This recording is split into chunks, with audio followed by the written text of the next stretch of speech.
Om Namah Shivaya. In today's video, we will be sharing powerful insights from the teachings of Sri Ramana Maharshi. Known for his deep spiritual wisdom, Maharshi guides us to explore the nature of the self, the mind, and our connection to the divine. We'll delve into topics like how can the mind help free you from the false self, and what is the true nature of God, and how can we experience His presence within. These insights offer a path to realizing the truth of who we really are, helping us see beyond the illusions of the mind and connect with the essence of the divine within. So join me as we uncover these timeless teachings and reflect on how they can guide us toward deeper understanding and inner peace. The self is always with you, but you do not recognize it because you are looking for it in the wrong direction. How do higher seekers perceive the world, and what is the role of spiritual teachings in revealing the illusion of reality? Higher seekers view the world as a kind of dreamlike panorama. To the average person, the world appears to have a solid, independent existence. This sense of reality is shaped by ignorance of the true self and a constant distraction of intrusive thoughts. However, seekers, those who have transcended ordinary perception, aim to reveal that this external world is an illusion. For those who have realized the self directly and without doubt, it becomes clear that the world as an objective, independent reality simply does not exist. They understand that the whole external world is nothing more than a projection of the mind. The primary purpose of spiritual scriptures is to expose this illusion and to guide individuals toward recognizing the Supreme Spirit, the only true reality, beyond the illusion of the material world. Through this understanding, the seeker moves closer to the self-realization and truth.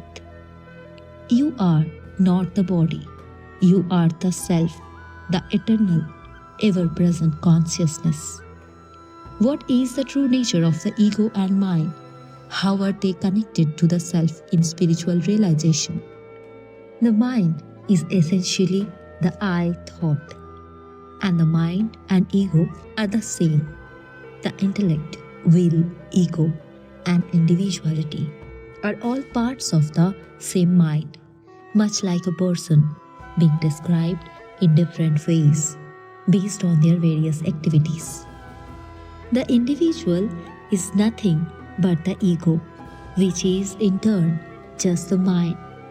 When the ego arises, the mind appears along with it, reflecting the true self, similar to how the heat of fire is present in a red-hot iron.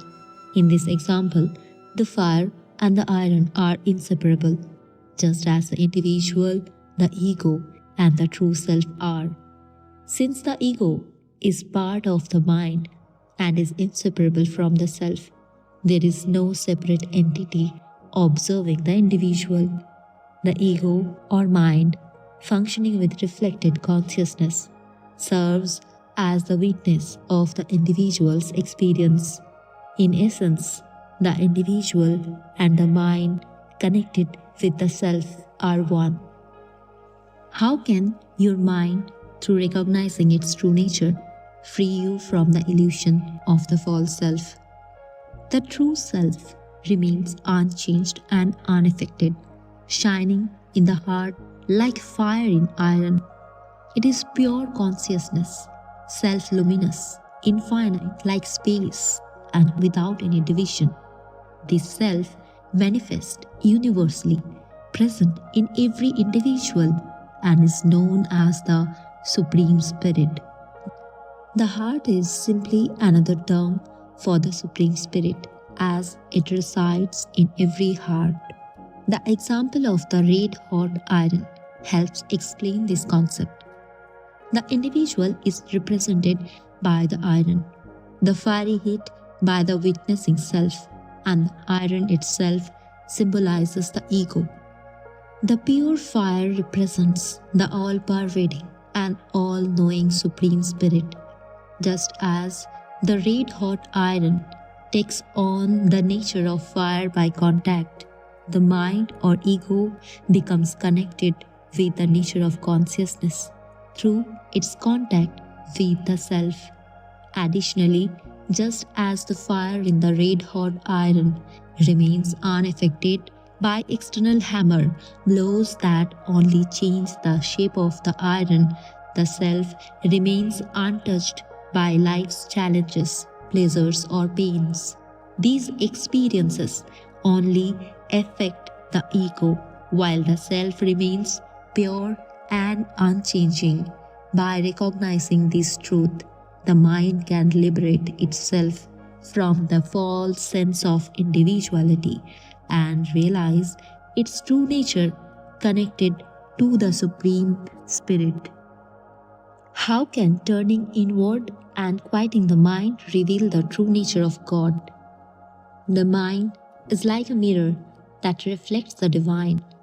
The true meaning of the mind is found in the universal connection between inner thoughts and the outer world.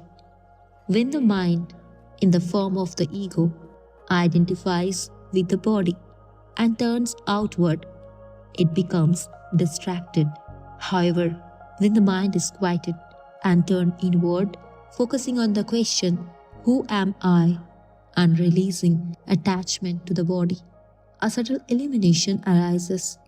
This experience, felt as I, reveals the Absolute, the Self, which resides in the heart within the body, the temple of God. In this state, one realizes that the Self shines as everything and nothing, both within and outside, transcending all forms and ideas. This is the essence of meditation on the truth, known as Shivoham, or I am Shiva, and represents the fourth state of consciousness. Beyond this subtle experience lies God, the Supreme Being, who is described as the omnipresent, the core of divine consciousness within. This state can be attained through concentration and meditation, which are the sixth and seventh steps of the eightfold path of yoga. The heart, pure consciousness, and the Absolute are all one. Continuous practice of meditation on the Self as I am the Supreme dissolves the veil of ignorance and clears all obstacles, leading to perfect wisdom. This realization, recognizing the Self in the heart, is the direct experience of the Absolute. The body is seen as a temple, the individual self as the Absolute. Worshipping the Supreme as I am leads to liberation. The heart is the space where the transcendental being resides, and through intuitive knowledge of the heart, Dwara Vidya, one directly experiences the Absolute. This method of realization is the ultimate truth, and one must experience it firsthand to fully understand. The mind is its own enemy, and the mind is its own friend. The moment the mind turns inward, it becomes a friend and leads to the Self. Thank you for watching. I hope these insights from Sri Ramana Maharshi have inspired you. If you have any questions or thoughts, please share them in the comments and we may cover them in future videos.